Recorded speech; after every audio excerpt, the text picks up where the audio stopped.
A mãe que tornou isto possível é a frase que dá mote à sua biografia e a apresenta como fundadora da Nolita.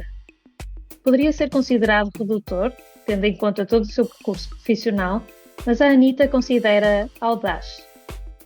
Com anos de experiência digital na bagagem, desde a Optimus à equipa de e-commerce da Sonai, direção de marketing do Impacting Group, um grupo de 7 empresas digitais, resolveu combinar essa paixão com a paixão pela alimentação saudável e criar a Nolita.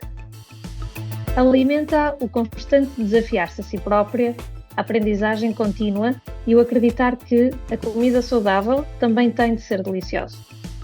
Arregaçou mangas, vestiu o avental e criou as granolas mais deliciosas e saudáveis. Juntou-lhes a experiência, o curso em marketing digital na General Assembly Londres e o MBA na Porto Business School, e polvilhou com o curso de nutrição da Universidade de Stanford. O resultado? Foi nomeada uma das 10 portuguesas selecionadas para participar na primeira edição do EWA, Empowering Women in Agri-Food, lançado pela EIT Food e gerido em Portugal pela BGI, Building Global Innovators. Olá, Fernanda, bem-vinda ao Anitta no Trabalho. A nossa curiosidade parte de uma Fernanda Vasconcelos, com carreira sólida de 25 anos, arrisca tudo e cria a Nolita. O que é que aconteceu?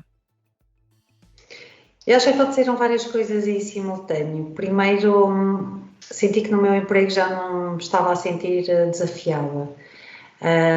Trabalhei muitos anos em empresas em que estava constantemente a mudar de funções e havia muita novidade, muita aprendizagem, e eu adoro essa parte. Não gosto de ficar cristalizada, de sentir que não estou nem um bocadinho fora da minha zona de conforto.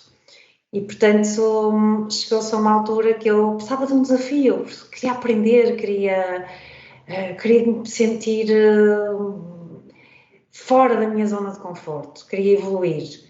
Simultaneamente, eu há uns anos atrás comecei a ler alguns livros sobre alimentação. Aliás, tudo começou com um podcast que eu ouvi do Dr. Joel Fuhrman, que se chama The Salad is the Main Menu.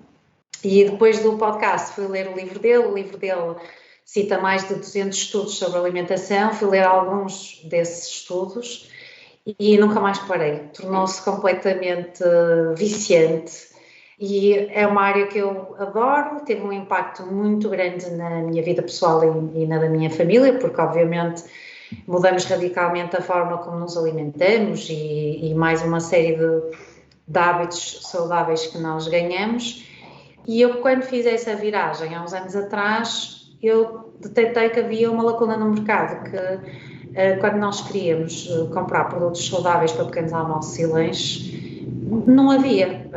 É muito fácil fazer um almoço ou um jantar saudável, desde que a pessoa tenha produtos frescos em casa, é algo muito fácil. Um pequeno almoço ou um lanche é muito mais difícil, porque é quase impossível, pelo menos em Portugal, evitar açúcares, hidratos de carbono refinados. E, portanto, eu comecei a fazer umas coisas, isto porque sou muito gulosa, não é? E, portanto, o sacrifício não combina comigo. Portanto, estar a comer ao pequeno almoço uma bolachinha de arroz não me assiste, para mim aquele sabe a papel, não faria parte da minha vida nunca alimentar dessa forma.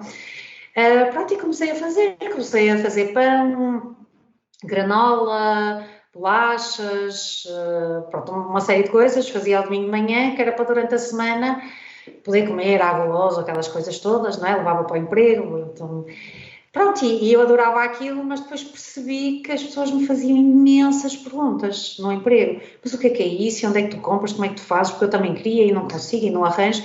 Portanto, até que havia uma lacuna no mercado. Então, juntei estas duas coisas. Pensei, eu agora estou super obcecada com a parte alimentar, tenho lido imensa informação, há uma lacuna no mercado, então vou criar um negócio. Pronto. Já sabia que ia ser difícil, não é? Porque já tinha tido alguns negócios há bastantes anos atrás E na altura jurei para nunca mais quero trabalhar por conta própria, porque é uma montanha russa de emoções, é impróprio para cardíacos, e depois tem que se fazer tudo, não é? Às vezes fazemos coisas que não gostamos, e quando trabalhamos por conta de outrem, se temos uma função da qual gostamos, acabamos por passar muito tempo a fazer coisas de facto que nos agradam muito. Pronto, mas dei o dito por não dito. Lancei-me novamente num negócio e tem sido uma aventura incrível, sem dúvida um desafio gigante e com muitas aprendizagens pelo caminho. Ou seja, que não estás arrependida e quem te ouviu há 5 segundos atrás, não estás arrependida de te lançar por conta própria? Não, é assim, eu não estou arrependida, mas é muito difícil e eu tenho várias pessoas pronto, com as quais me cruzei no meu percurso profissional ou amigas que querem montar os seus negócios e vêm falar comigo. E a primeira coisa que eu lhes digo é: estás preparada para um processo doloroso, porque criar uma empresa bem-sucedida, na grande maioria dos casos, demora vários anos. É preciso lutar muito, há muitas dificuldades que se enfrentam, tem que se ter apoio de vários tipos, tem que se ter uma boa bagagem financeira, e se a pessoa acha que vai gastar 5, ponha 20 de lado, porque não vai ser 5, vai ser 20 ou mais. Tem que ter suporte emocional em casa, para mim eu acho que isso é fundamental. Se o meu marido não apoiasse, não achasse que nesta fase da nossa vida fazia sentido eu ter um negócio, para mim seria complicado, porque há momentos em que eu estou completamente eufórica. Ei, isto é espetacular, é o melhor negócio à face da terra, eu estou a mudar o mundo porque as pessoas estão-se a alimentar de forma mais saudável graças a mim. Pronto, é uma de cada vez, mas não faz mal, eu estou a contribuir para o bem da humanidade. E passado meia hora estou lá completamente no fundo porque aconteceu um problema qualquer grave e agora eu vou ter que resolver, e eu precisava de estar a vender, mas não, estou a resolver um problema, porque se isto não funcionar não vale a pena vender, não é? Isto tem que funcionar. E tanto isto é o que eu digo, é impróprio para cardíacos e que tem que ter muito suporte, e o suporte emocional. E eu acho que é muito importante nós chegarmos a casa e dizermos: olha, hoje o meu dia foi uma porcaria, porque aconteceu isto, agora tenho mais este problema para resolver e aquele, e a pessoa que está do outro lado dizer assim: opá, olha, é verdade, mas olha, podes fazer assim, ou podes fazer ao sol, e amanhã vai correr melhor. Não ser uma pessoa que diz assim: eu bem te avisei, eu sabia que isso ia correr pessimamente. Porque aí quando uma pessoa está em baixo, psicologicamente é completamente arrasador. Por isso eu acho que para se criar um negócio tem que se ter muito suporte e tem que ser muito resiliente e não esperar resultados de curto prazo. Eu acho que há negócios que dão resultados de curto prazo, atenção, não vou dizer que é preciso sempre esperar. Depende muito do negócio, há negócios de crescimento muito rápido. Eu escolhi um negócio que não escala num ano ou dois. Está a escalar, agora estamos no 3º ano e está a escalar. Mas é preciso ter essa paciência, e quando nós trabalhamos muitos anos em ambientes corporate, estamos habituados a ter budgets gigantes para gastar e a conseguir resultados em muito pouco tempo. Os fornecedores tratam-nos bem porque sabem que somos um cliente importante, os clientes vêm ter connosco facilmente, e depois quando estamos por conta própria, estas coisas já não são bem assim. Nem os fornecedores nos abrem a porta por vezes. Portanto, é preciso ter muito mais resiliência, muito mais vontade de fazer, capacidade de sacrifício, e é preciso ter condições para o fazer. Por exemplo, se eu tivesse 2 filhos pequeninos que necessitassem de muita atenção e que me tirassem, por exemplo, horas de sono, não sei se eu conseguiria ter a capacidade que estou a ter neste momento de concentração, de investimento no negócio. Por isso não estou arrependida, acho que não é para toda a gente, nem para todas as fases da vida. Isso leva-me a uma questão, que é, tu tens a experiência de teres começado negócios quando eras mais jovem, com menos experiência profissional, e agora com uma vasta experiência. Quais é que são para ti as vantagens, mas também as desvantagens de já levares esta bagagem toda versus alguém que está a começar um negócio e que não tem a experiência? A grande vantagem de criar um negócio depois de ter trabalhado em mundo corporate é que temos uma experiência muito grande que nos leva a não cometer alguns erros, não é? Isso é muito, muito bom. Depois, também temos outro tipo de networking que também é sempre muito importante quando temos um negócio. E, por fim, temos outra bagagem financeira que eu também acho que é fundamental. Não estarmos preocupados, este mês não posso estar a comprar embalagens porque senão não vou pagar a hipoteca da casa, não é? Isso poderia ser muito complicado de gerir. Quando estamos a começar uma vida, temos normalmente menos rendimentos, menos poupanças e temos custos, não é? Estamos a montar a nossa vida, compramos casa, portanto, depois já de uma certa idade, temos essa vantagem, não é? Já não temos tantas obrigações financeiras, portanto, isso também acho que é uma grande vantagem que nos dá algum sossego e nos permite esperar mais pelos resultados. Agora, a vantagem, eu só disse vantagens em fazer o negócio mais tarde, mas também há vantagens em fazer logo quando sai da faculdade. Eu acho que quando nós somos mais novos temos menos medo, ou seja, depois de termos tido um percurso profissional bem sucedido, temos medo de que não corra bem, não é? E depois as pessoas, o que é que as pessoas vão pensar? Olha, ela estava tão bem, coitada, olha agora, está desgraçada completamente, vai-se meter naquele negócio. Pronto, há esta pressão social, não é, de sermos bem-sucedidos e por muito que se diga errar é normal, errar faz parte do percurso, errar é onde se aprende, mas toda a gente sabe que é melhor ser bem-sucedido do que errar e levar o grande trambolhão, não é? Portanto, essa parte eu acho que quando se é mais jovem é muito mais fácil errar e aliás vemos muitos jovens que criaram 1 ou 2 startups, não deu resultado, mas à terceira aquilo deu resultado e eles continuaram e não ficaram com vergonha do que lhes aconteceu. E eu acho que essa parte, quando se é mais jovem, leva-se as coisas de uma forma mais leve e acho que isso também é muito bom, portanto eu vejo também vantagens em fazê-lo numa fase mais precoce. Fernanda, tu já tocaste várias vezes na questão do financiamento, na questão da sustentabilidade financeira, e nós gostávamos de saber como é que foi, em traços gerais, como é que tens feito o financiamento da Nolita e também como é que tu vês a questão do mundo Venture Capital, Business Angels, qual é a tua posição?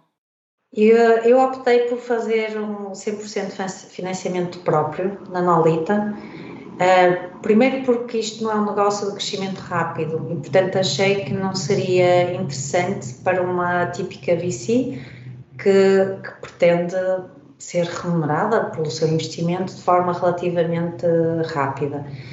E também as VCs, sobretudo em Portugal, estão muito viradas para a parte tecnológica e o meu negócio não é um negócio tecnológico. Por isso, eu optei por fazer 100% capital próprio.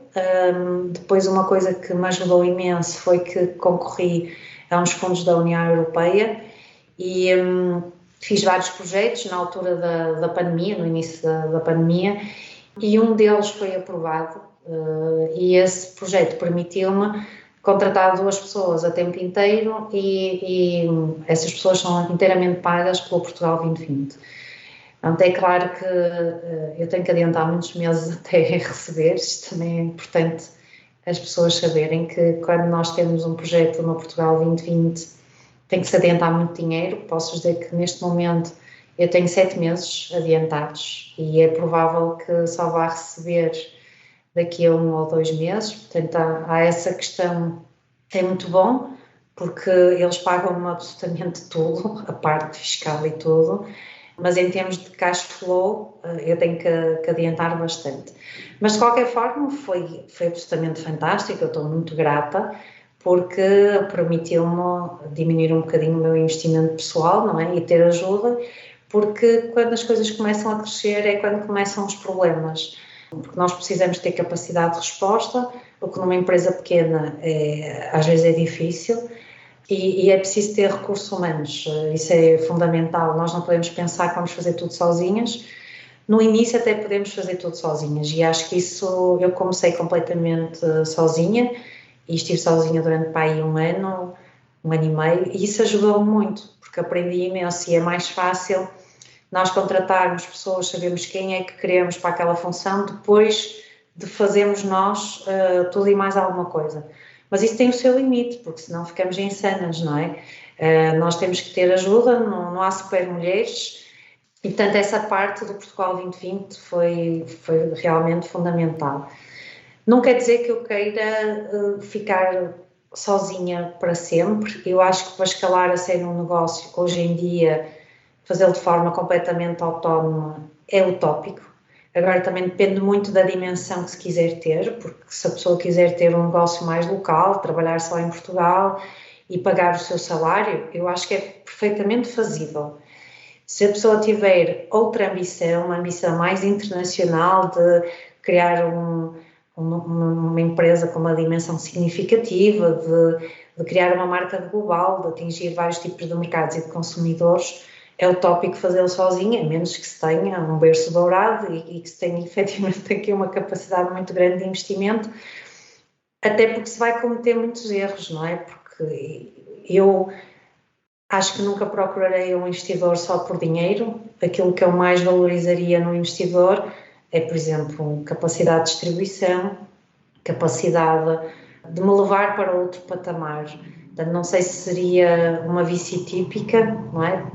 Talvez fosse outro tipo de player que pudesse efetivamente acrescentar valor ao negócio e ajudar a escalar. Seria aquilo que eu valorizaria mais. Não tenho nada contra as VCs, acho que têm um papel muito importante e são muito interessantes para uma série de negócios, nomeadamente negócios que escalam mais rapidamente. Acho que é uma forma de financiamento muito interessante. De cultura é que tu estás a tentar criar na Nolita, e tu tens o lado corporativo e tens essa experiência e sabes como é que é uma cultura corporativa, também tens contacto com o mundo startup, apesar de estar a fazer o teu próprio caminho com a Nolita. Como é que tu vês essas duas culturas e qual é aquela que tu estás a tentar criar dentro da Nolita? Eu estou a tentar criar um misto, ou seja, eu acho que a cultura corporate tem coisas muito positivas, eu acho que é importante haver processos, haver organização, haver clareza de objetivos, haver rigor no trabalho, haver planeamento, e acho que o mundo corporate nos traz tudo isso e eu não quero abdicar disso, acho que isso é muito importante. Mas gosto também muito do ambiente de startups, em que é tudo menos formal, mais descontraído, em que há também espaço para uma dose certa de loucura, não é? Imagino que tenham visto também a série WeWork, não é? Que é absolutamente fantástica, acho que toda a gente nesta área do empreendedorismo tem que ver. Aquilo é levado ao extremo, obviamente, mas acho que tem que se ter um bocadinho dessa loucura e sermos mais espontâneos. Acho que isso é fundamental, por isso eu diria que é uma cultura muito mista. Essa é uma parte que para mim é muito importante, eu sou uma people's person, acho que as pessoas são muito importantes, as pessoas é que fazem a empresa, e uma das coisas que mais me realizava quando eu trabalhava por conta de outrem era eu sentir que as coisas na área em que eu estavam a acontecer daquela forma porque eu lá estava.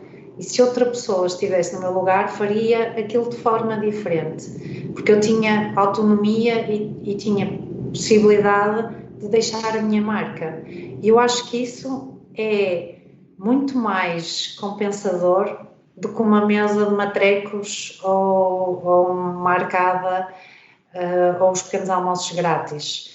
E acho que não sou só eu, porque os estudos também indicam que uma das coisas que mais segura as pessoas no local de trabalho é elas sentirem que acrescentam valor. Por isso é uma das coisas que mais me preocupa, e as duas pessoas que trabalham comigo a tempo inteiro são pessoas que eu sinto que fizeram o seu percurso e que estão a acrescentar valor e que as coisas estão a acontecer de uma determinada forma na área delas porque elas estão lá e não são outras pessoas. Por isso, gosto de criar esta cultura de estarmos à vontade. Houve um erro, é assim, só não erra quem não faz, não é? Portanto, quem faz vai errar. Vamos criar processos para não voltar a acontecer. Portanto, também não é a cultura de errar, deixa lá, não faz mal, porque isso é desleixo para mim, mas o erro existe, é normal, vamos aprender, vamos fazer de forma diferente da próxima vez, porque tem que haver rigor e as coisas têm que funcionar e temos que entregar. E aquilo que eu mais gosto é que sinto que as pessoas da minha equipa sentem que a Nolite também é delas e isto para mim é espetacular. Porque efetivamente também é delas, elas é que fazem a empresa. Por isso eu tenho um estilo muito próprio, sei que provavelmente nesta altura do campeonato isto não é politicamente correto, mas sou completamente contra 100% remote work. Acho que não faz qualquer sentido, as pessoas ficam completamente desligadas da empresa onde estão a trabalhar.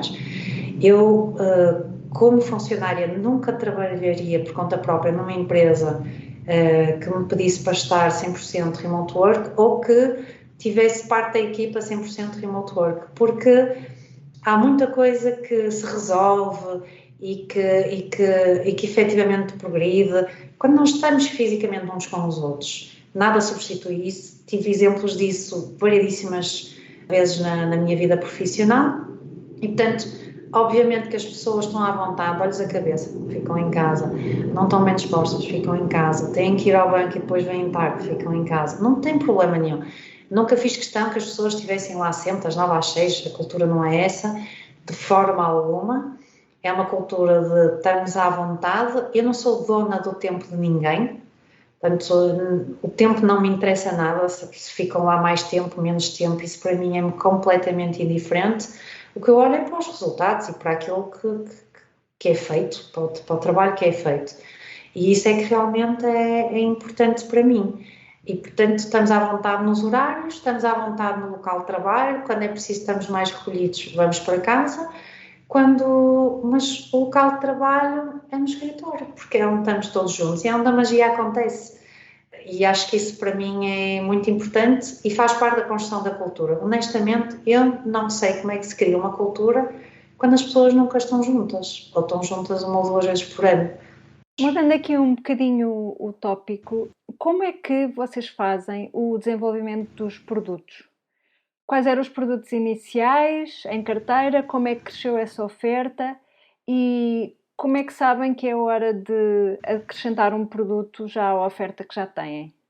Sim, eu, trabalhei muitos anos nas áreas da IT e o IT tem metodologias que eu acho muito interessantes, de criar protótipos, testar produtos, são metodologias muito ágeis e que eu acho que acrescentam imenso valor.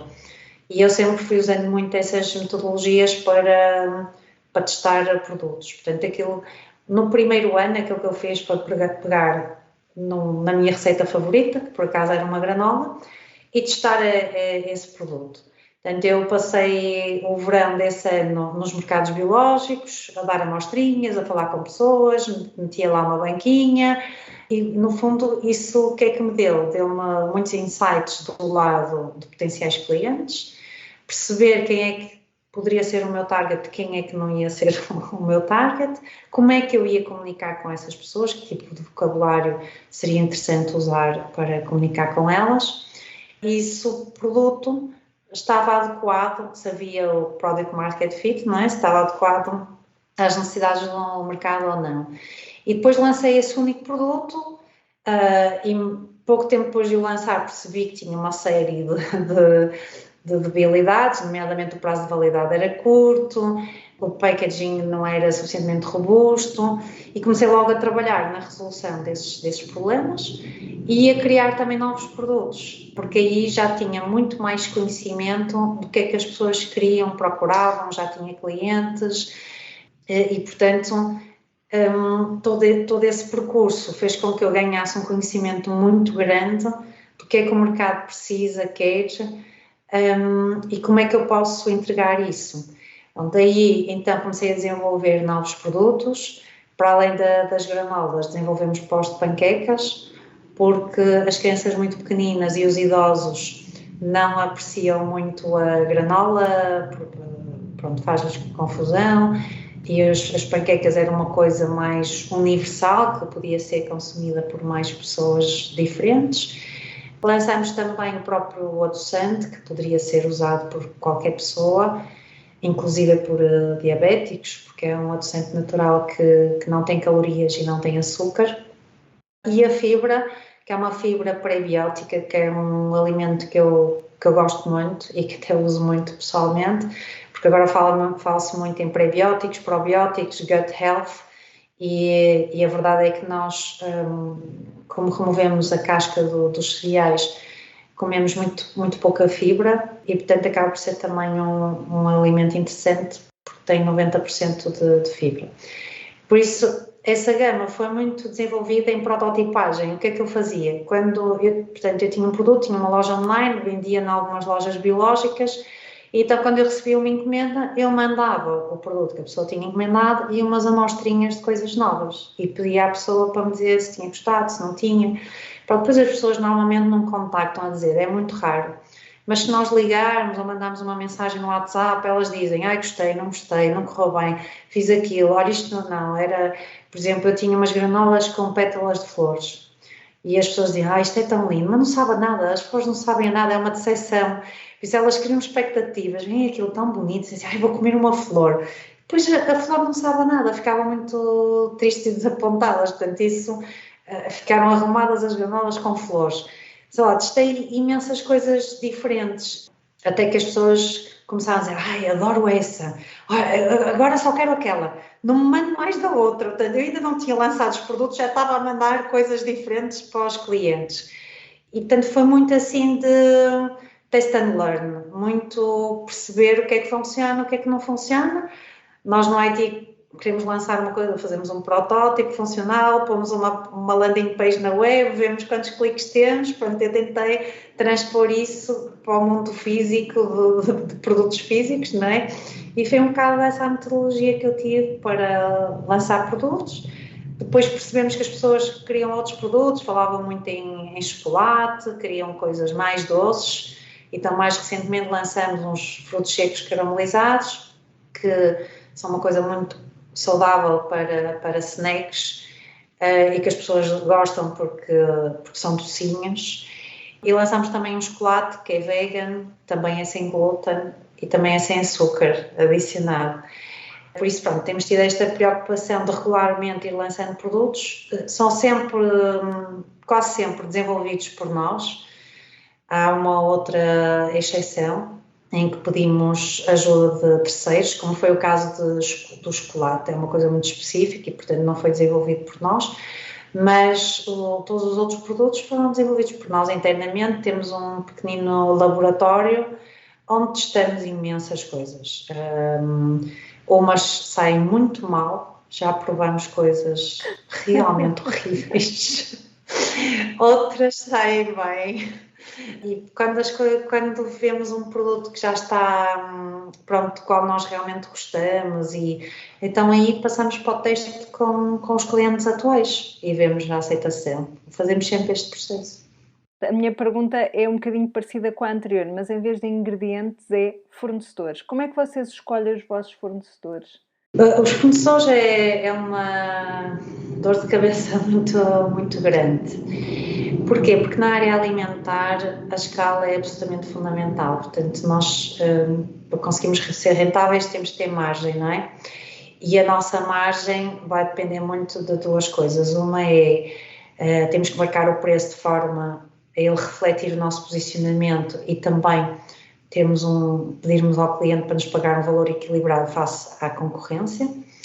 E, por outro lado, temos de ter custos o mais baixos possíveis para conseguir efetivamente ter a margem e pagarmos todos os nossos custos. A verdade é que, como nós ainda produzimos pouco, e a área alimentar produzir muito, é mesmo muito, estamos a falar de muitas toneladas, nós ainda temos acesso a um número limitado de fornecedores, porque são fornecedores que normalmente trabalham com empresas mais pequenas. Para nós termos acesso a uma panóplia maior de fornecedores e fornecedores com preços mais apetecíveis, nós teríamos quantidades mínimas de compra absolutamente gigantescas, de muitas toneladas. E, portanto, ainda não estamos nessa fase, por isso nós trabalhamos, 95% dos nossos fornecedores são nacionais, só há 3 produtos que não compramos em Portugal, pelo simples motivo que eles não existem à venda em Portugal. Os outros produtos, nós compramos tudo cá a distribuidores, portanto, são distribuidores portugueses, temos vários e compramos os ingredientes a uns ou outros em função dos preços em cada momento. Como sabem, nós temos tido nos últimos 6 meses aumentos sucessivos nas matérias-primas. Tem sido doloroso, tem sido mesmo muito complicado fazer o sourcing, porque andamos constantemente a ver os preços, datas de validade, onde é que vamos comprar, que quantidades vamos comprar. Pronto, e por isso é de facto um exercício complexo, porque depois temos que saber quanto é que vamos vender para investir. Por exemplo, nos últimos meses temos feito um investimento muito grande em matérias-primas, porque sabíamos que os preços iam subir. Mas depois também temos que perceber quanto é que vamos vender, para depois não ficarmos com matérias-primas fora do prazo. Por isso é um processo complexo e não há muitas alternativas relativamente aos fornecedores, por causa da questão das quantidades mínimas.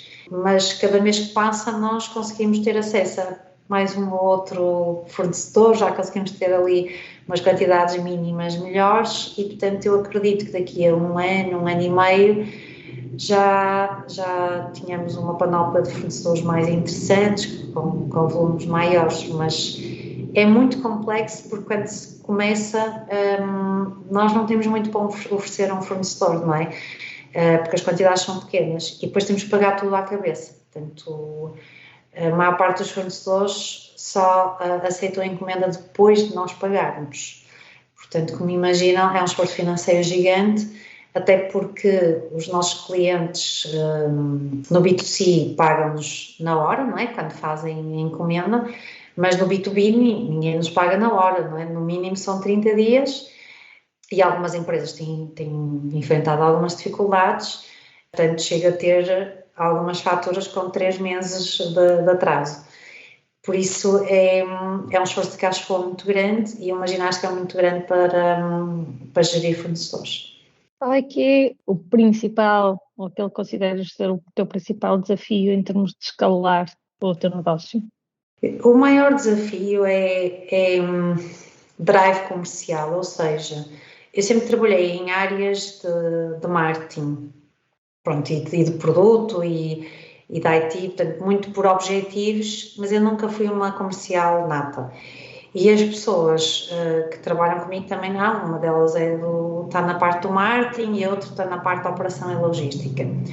E, portanto, vender, sou honesta, é aquilo que mais me custa fazer. E depois acaba por sobrar sempre pouco tempo para isso, porque numa pequena empresa há sempre muitos problemas para resolver. E a parte operacional suga-nos o tempo todo. E por isso acabo por ter que fazer um esforço de bloquear dias da minha agenda só para fazer atividade comercial, mas quando surge um problema grave, que basicamente nem me vale a pena vender, porque se não conseguir resolver aquele problema a empresa não vai funcionar, tenho que resolver esse problema e, portanto, ando sempre neste dilema. Idealmente eu precisava ter aqui uma pessoa completamente dedicada a vendas, é a peça do puzzle que me falta. Claro que há vendas que têm que ser os fundadores a fazer, porque as outras empresas esperam isso de nós e é muito mais eficaz quando somos nós a falar na primeira pessoa, porque eu acho que a maior parte dos fundadores não querem simplesmente montar um negócio, eles têm um propósito, não é?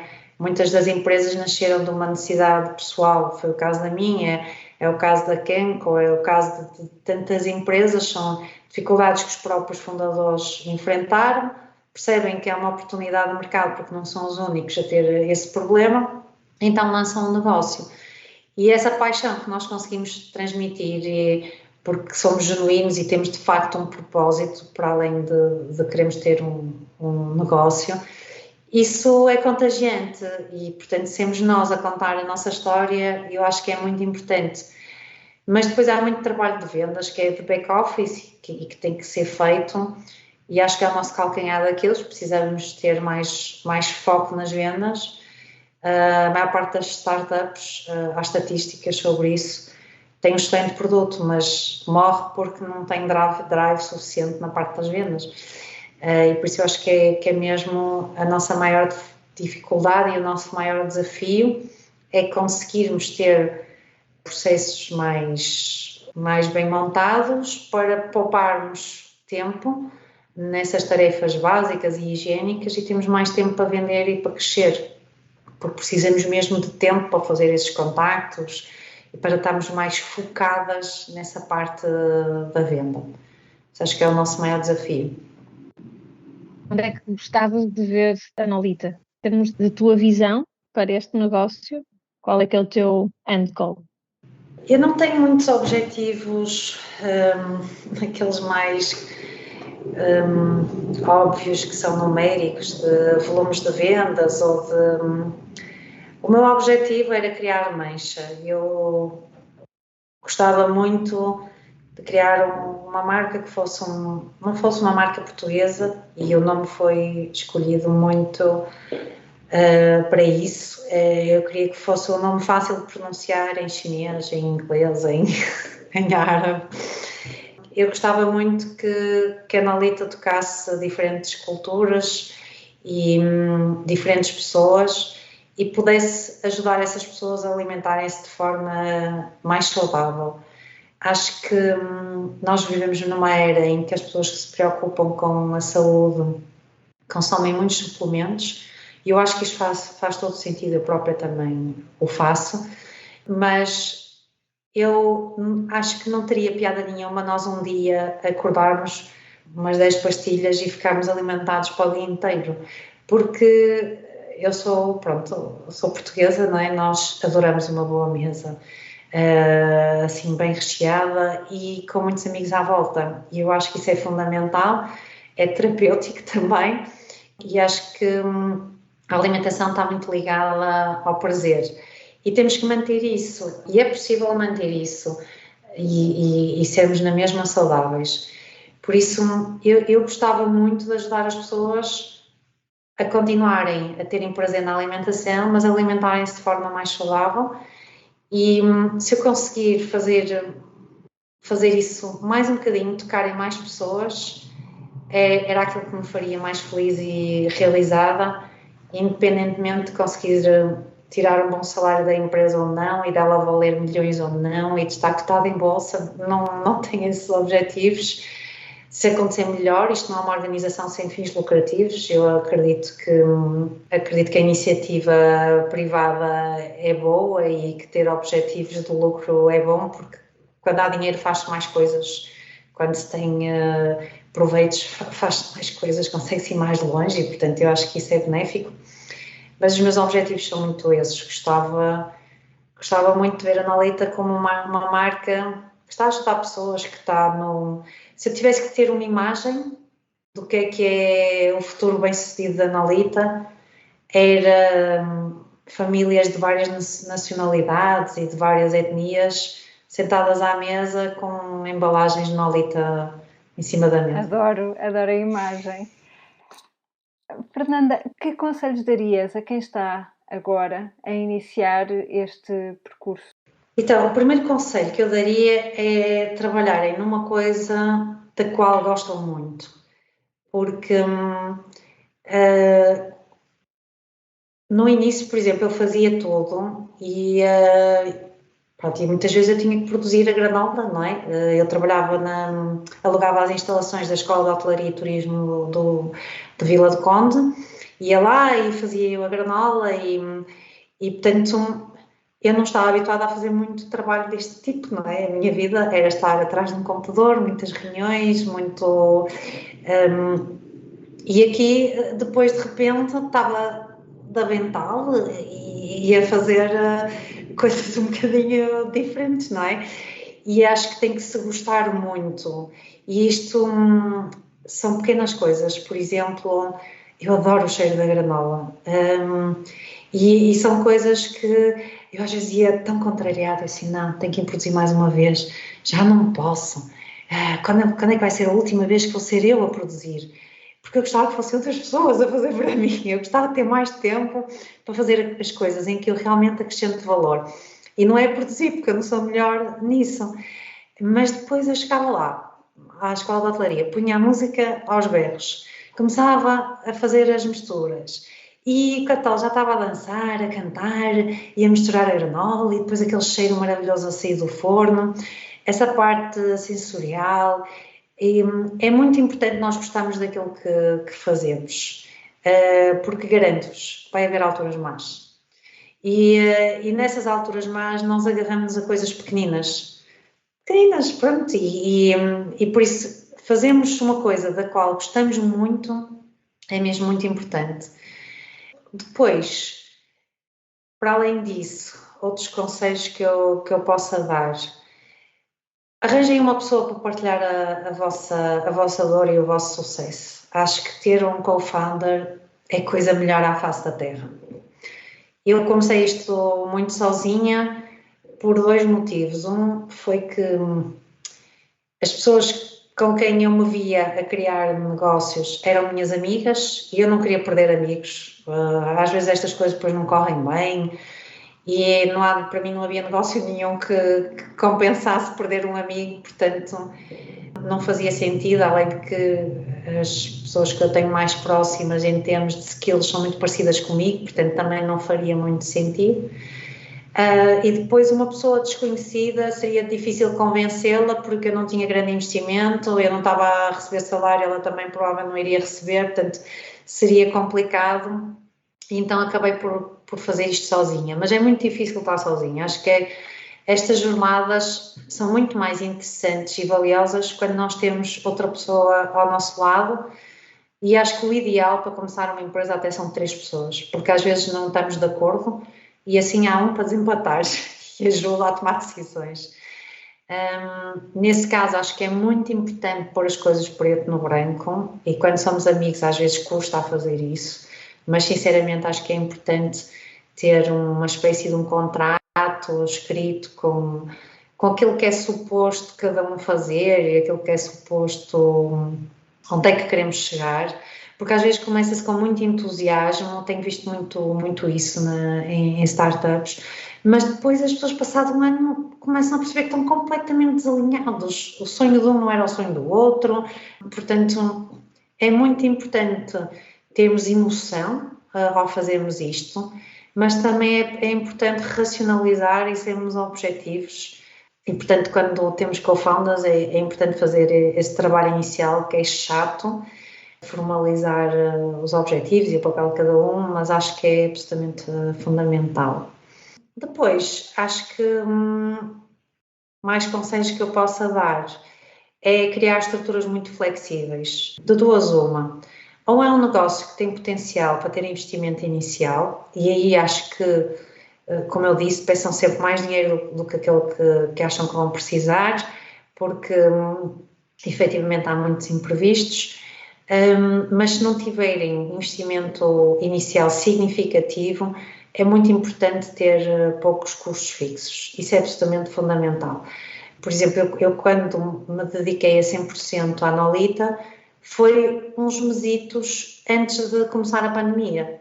Portanto, se eu tivesse começado em grande, já a alugar um escritório, começar a ter instalações próprias para produzir, etc., teria sido muito complicado, porque depois, durante vários meses, as pessoas estavam assustadas em casa, fechadas, os retalhistas não queriam falar com ninguém porque estavam ocupados a criar processos novos e a servir a procura crescente dos clientes. Portanto, foi uma altura muito complexa, e nas alturas complexas, as empresas que têm poucos custos fixos têm uma estrutura muito mais leve e é muito mais fácil adaptarem-se à ausência de receitas durante vários meses.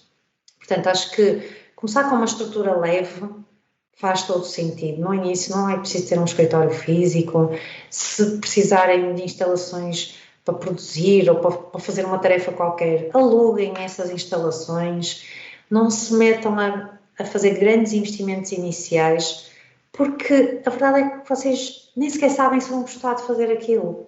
Podem nem gostar, às vezes nós achamos que vamos gostar e é uma utopia.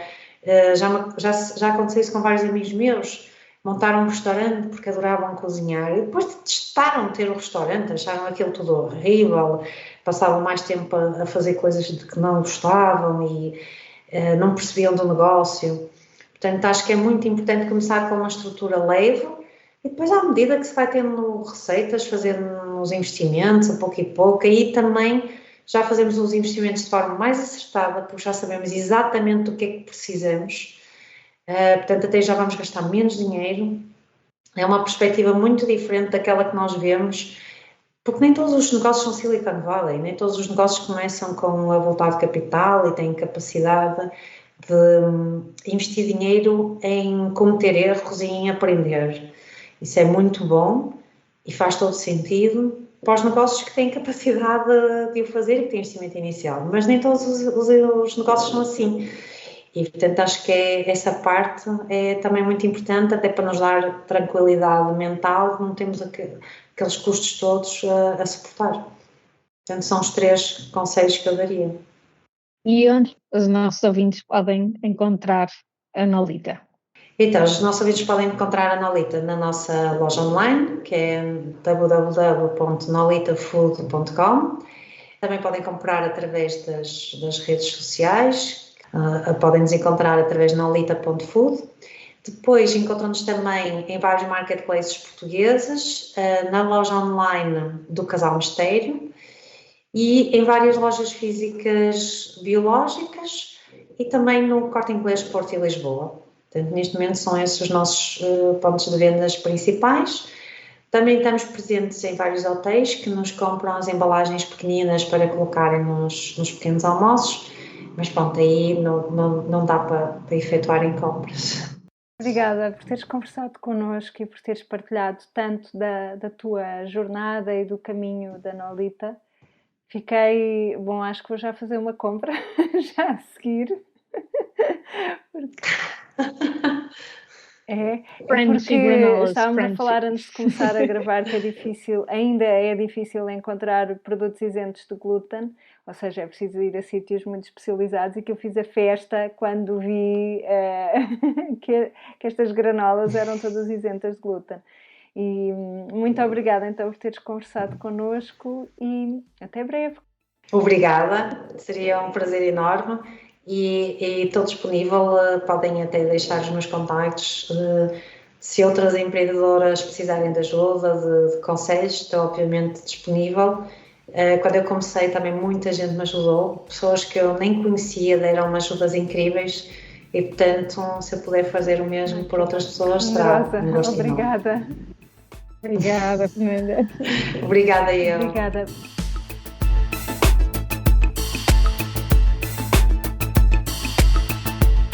A Anita regressa ao trabalho quando bem lhe apetece e pode, e idealmente a cada 2 semanas, mais coisa, menos coisa, com um ponto de situação nos seus projetos. No entanto, como boas aspirantes à omnipresença, continuamos ligadas no Instagram em Anita_no_trabalho e ainda em www.anitanotrabalho.com, onde poderão conversar connosco através da secção Querida Anita, ou ainda no Facebook como Anita no Trabalho. Para consultas mais específicas, a Anita está disponível para sessões individuais com a sua comunidade em anitanotrabalho.com/consultório. Anita no Trabalho é um podcast produzido por Ana Isabel Ramos, designer, ilustradora e knitwear designer em airdesignstudio.com e no Instagram como air_billy, por Eliana Soares, marketeer e estratega em nautil.net e no Instagram como alice_in Wonderland, e a participação especial de Constança Cabral no Instagram como Constança Cabral. Até breve! Até breve!